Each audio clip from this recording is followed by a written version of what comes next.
Manakkulangara lions ക്ലബ്ബും Ahalya കണ്ണാശുപത്രിയും സംയുക്തമായി നടത്തുന്ന സൌജന്യ നേത്രരോഗ തിമിര നിർണയ ക്യാമ്പ് മാർച്ച് 16-ന് ഞായറാഴ്ച നടക്കും. മനക്കുളങ്ങര ലയൺസ് ക്ലബ്ബും അഹല്യ കണ്ണാശുപത്രിയും സംയുക്തമായി 161ാമത് സൌജന്യ നേത്ര പരിശോധന തിമിര ശസ്ത്രക്രിയ ക്യാമ്പാണ് മാർച്ച് 16-ന് ഞായറാഴ്ച നടത്തുമെന്ന് ഭാരവാഹികൾ വാർത്താസമ്മേളനത്തിൽ അറിയിച്ചത്.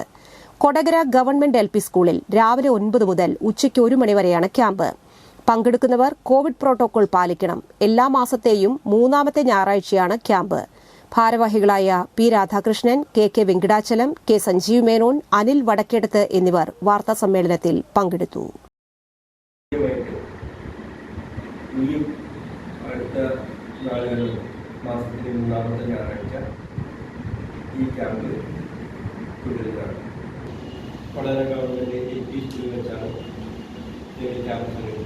കാലത്ത് 9 മണി മുതൽ ഉച്ചയ്ക്ക് 12:30 വരെ ഈ വരുന്ന ഞായറാഴ്ച, അതായത് മാർച്ച് 16-ാം തീയതി